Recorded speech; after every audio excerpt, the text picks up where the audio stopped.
CTV News at 5 with Tony Ryma and Rick Wyman with weather. Good evening. So glad you decided to spend some time with us on this Wednesday. A Sudbury couple says it has lost more than $90,000 because of fraudulent activity on their Scotiabank accounts. They say scammers took everything. CTV's Lindsay Alick has more. Dylan Gilbert Leduc took over ownership of Morin Pools and Spas with his wife in January of this year. He says from business to personal, all of his accounts are with Scotiabank, and on March 31st, they lost everything. We had a bunch of missed calls from the Scotiabank customer service line that we confirmed on our debit card with the phone number.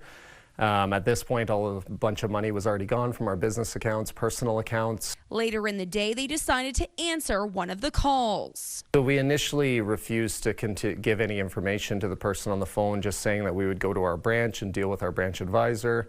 And in person, just knowing there's lots of scams and fraudulent activity out there. After a few return calls of them confirming their name, their business ID, and confirming the phone number, and even us calling back from the same number, we were able to kind of just, at this point, we had nothing more to lose. You have to be aware that the fraudsters have the ability to make any phone number show up on your call display. So if you're not aware of that, then you're automatically at risk. Gilbert Leduc says there have been no offers for mortgage deferrals or credit increases and zero support from Scotiabank to continue running the business and feeding his family at home. They've been giving us 50-50 shots of getting our money back, even stating they know where the money is. They've been in contact with the bank that has the money. They were able to trace everything, to now they just have been saying they don't even know if they can get it back or do anything to support us. CTV News reached out to Scotiabank for comment and received this statement, which says in part, Scotiabank cannot comment on any individual client matters for privacy reasons. The bank will never ask clients to disclose their PIN, password, or one-time code on a call they didn't initiate. The couple says they are sharing their story in hopes of holding the bank accountable. Meantime, they say friends and family have stepped up to support them to be able to operate the business as usual. Lindsay Alick, CTV News, Sudbury. All right, let's talk about the weather. A little cooler out there, and I guess we should get ready for some unsettled conditions. For more details, let's bring in CTV's Rick Wyman. Rick. Oh, Tony, unsettled conditions. I love that.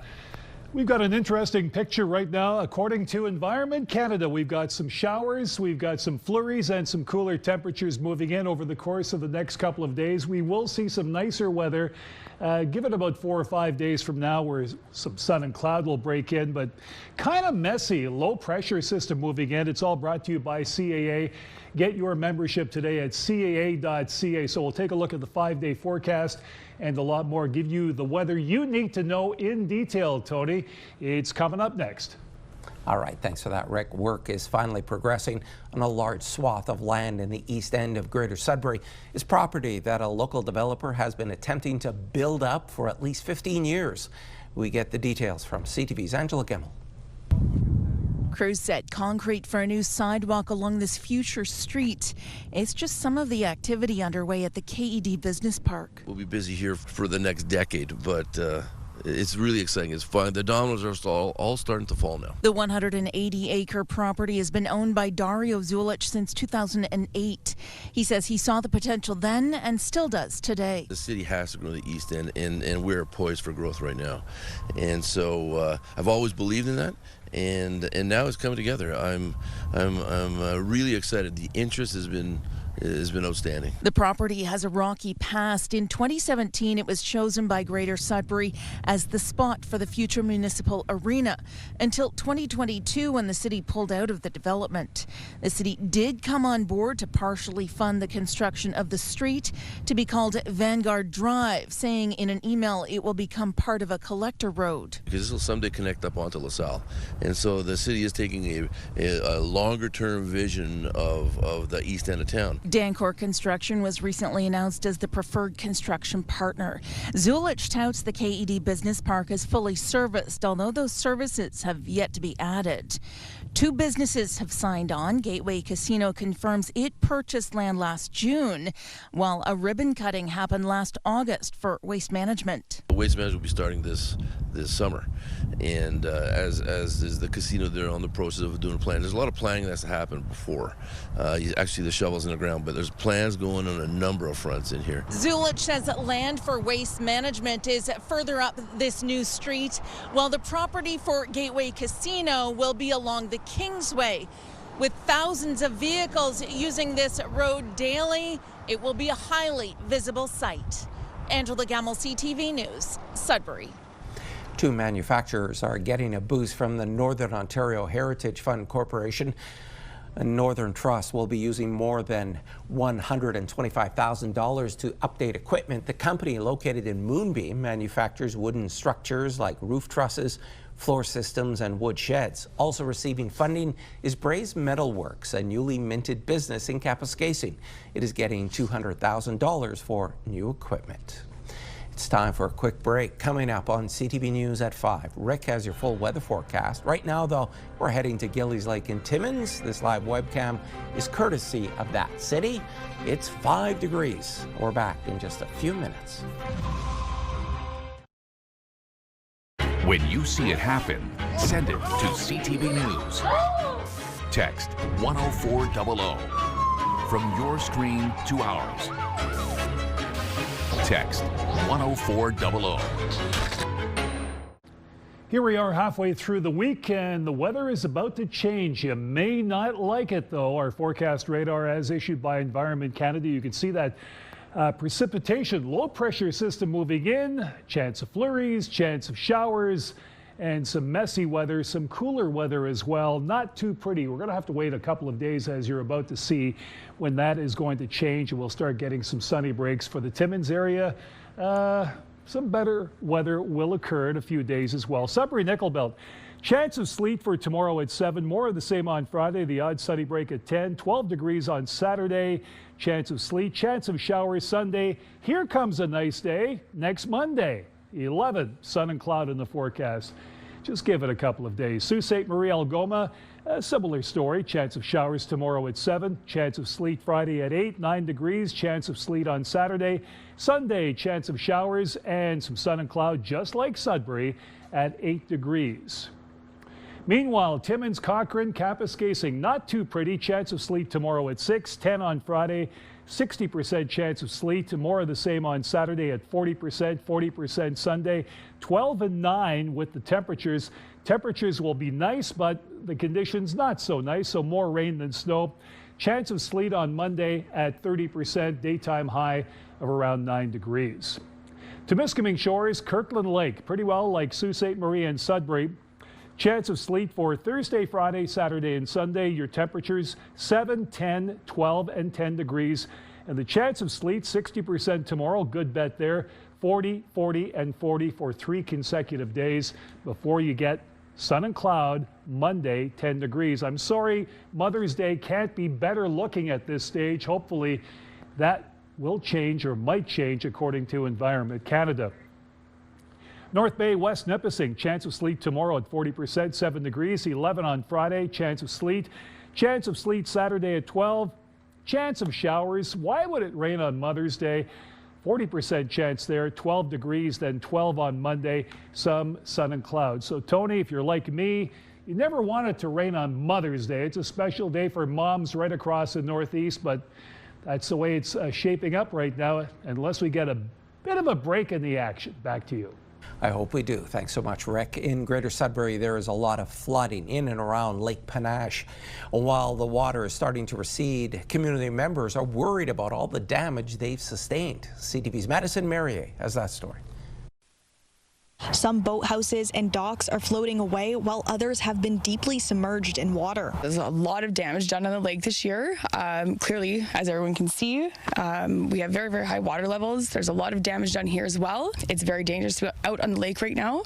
There's a lot of debris floating around. There's buildings, there's logs, all sorts of things. I had a friend a neighbor on the lake that was driving by with his boat just by happen chance, and drove by and saw my huge dock. It's 40 feet long and 16 feet wide, so it's a really heavy dock. And he said it was floating probably about 50 feet away from my property, going down the lake. So I'm also in trouble. While residents are warning boat owners to be cautious on the lake, there aren't many ways to get a boat in the water.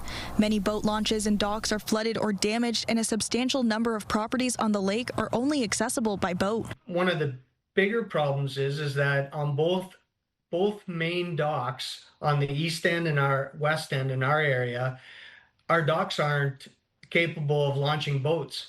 It's devastating for people that want to get out to camp and enjoy the weekends, and you simply just cannot get there. There's no way to launch your boat. There's no way, unless you're going to swim across the lake, there's simply no way to get out there. Those who have boathouses on Penage aren't in much better shape. In some instances, water levels are so high, boats are in the rafters of the boathouses. This is unprecedented, the amount of water we have this year. It's unheard of.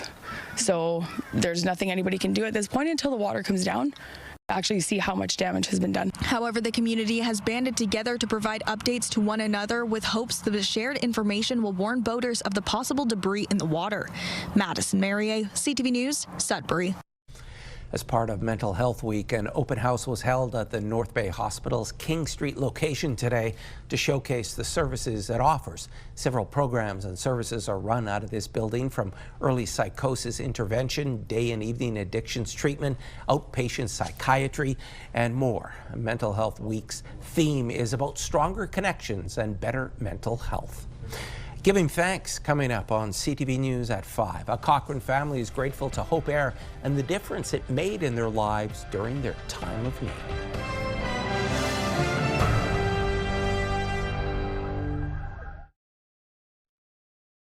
Now, a story about a grieving mother in Sudbury who lost her son to an overdose in mid-March. She says he was caught in the grips of addiction and was found dead in a collapsed tent during the historic winter storm. CTV's Alan Everson reports. 31-year-old Corey Gregoire Lacroix was found dead of an opioid overdose in the Energy Court encampment March 17th. His mother, Monique, talked to us about his journey with addiction, which started when Corey was 15 and was prescribed oxycodone for sciatic nerve pain in his lower back. They run after a high they'll never get again, but they keep on trying.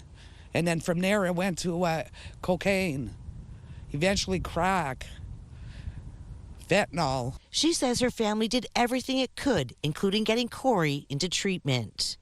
After a relapse, he stole credit cards from his family and racked up $12,000 in charges. It's an awful, awful disease. Awful. It takes away their souls, their morals, their values. It leaves them empty. Monique has worked as an outreach worker for the past 7 years. It's not their fault. It could have been a bad choice. You know, a lot of it stems from trauma also. So we need more rehabs, more resources. In a statement, the Go Give Project says, in part, we've seen a noticeable increase in suspected drug poisonings and drug-related deaths in our community over the past several weeks. It has been difficult for many people across the sector. Our thoughts are with the families, friends, and loved ones impacted by these losses.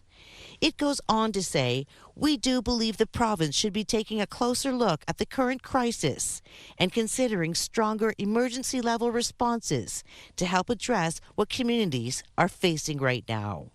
Gregoire says because of what happened to Corey, she has a message that may seem harsh but true. For addicts, you only have two choices, which are you get clean or you die trying, because there is no in between.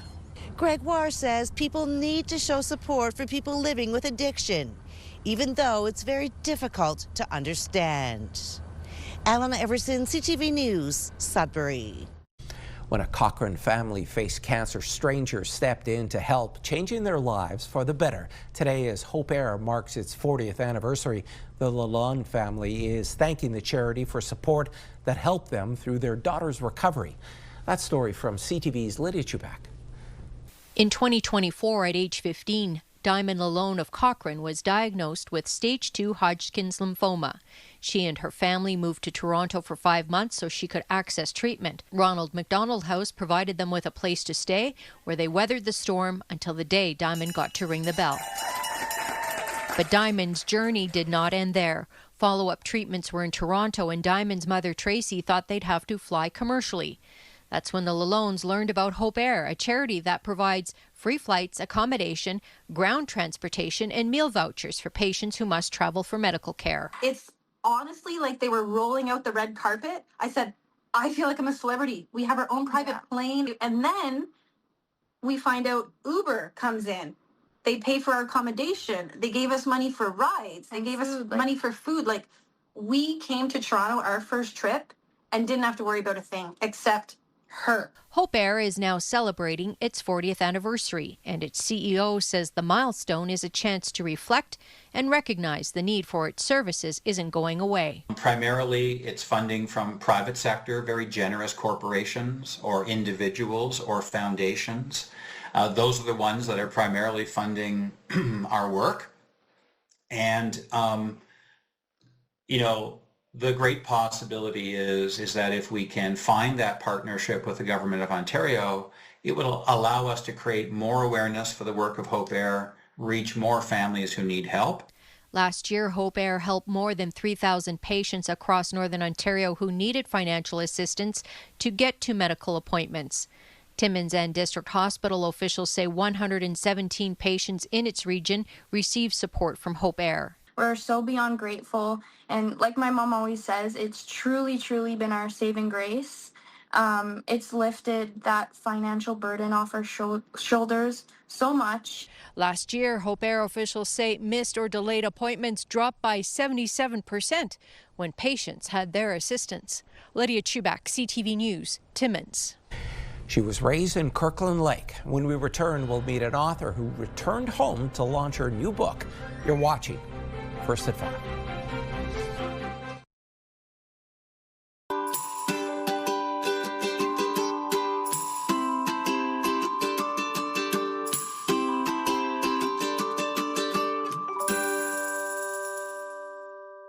In April, Lori Thicke launched her memoir, Dreamer's Daughter, Surviving My Childhood and Raising My Father.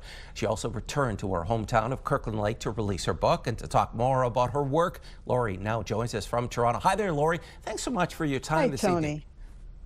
Thank you for inviting me. I'm really excited to be on your show. I think it's a great thing you're doing for the North.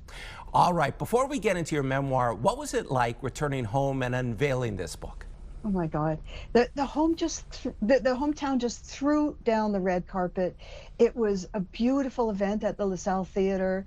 The audience was engaged and committed, like the town, and I felt so welcomed, and just so happy to be there. So let's get into your memoir. It's a bestseller in Canada, coming in at #2. How difficult was it to write this book, or would you consider it a cathartic moment? Definitely cathartic. It wasn't difficult, but parts were really painful to write. So from that point of view, it was hard. So was that, not to give too much away, was that about your mother or your mother's parts in your life? The parts about my mother were the hardest parts, yeah. Okay, I love a line in your book, and your father says to you, tell me if I got this right or wrong, you worry too much. And you say to him, you worry too little. How impactful is that line in the story? Yeah. That just summarizes our whole relationship, and that's why I say raising my father.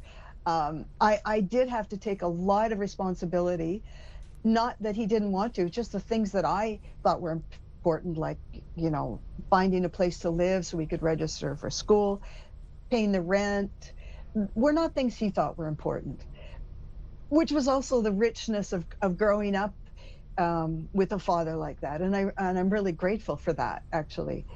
That we did have such an unconventional upbringing. Like when our farm burned down, we lost everything, and 3 weeks earlier he had forgotten to renew the fire insurance. So it's not like I recommend that, but in retrospect, I do love that what he said when he realized we'd lost everything was, well, kids, now we're free. Lori, you say you have to leave home to find your way back. What do you mean by that?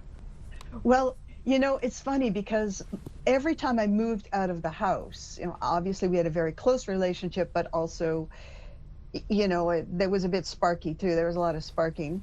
And so every time I moved out of the home, my father moved in after me. And he would either find a pretext to move into my place that I found, or one time when that really wasn't going to work anymore, he got an apartment right next to me. So I could never really leave home until I moved to France.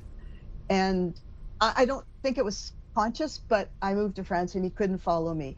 And that's when I really was able to discover how important home was.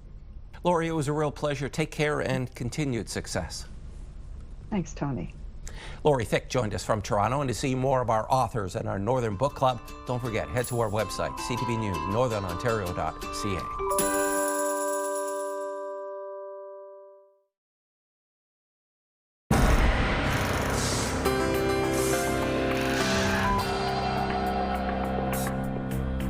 Our first community close-up comes to us from North Bay. Tony and Tina's wedding is happening this Saturday, May 9th at the Davidi Club. Come out and meet the bride and groom at 4 p.m. The dinner theater fundraiser is in support of the Gateway Theatre Guild. To Sault Ste. Marie, where on Mother's Day, Sunday, May 10th, the Symphony Orchestra is holding a concert.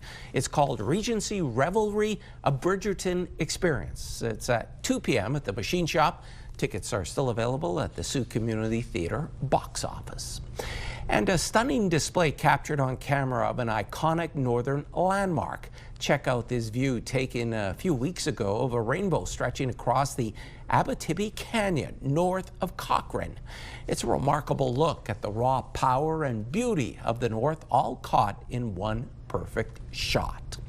And by the way, if you have any pictures, videos, or events you'd like us to showcase, you can email them to us at communitycloseup@bellmedia.ca. And there's more news for the North coming up at 6. For now, continue watching as we hand things over to CTV National News.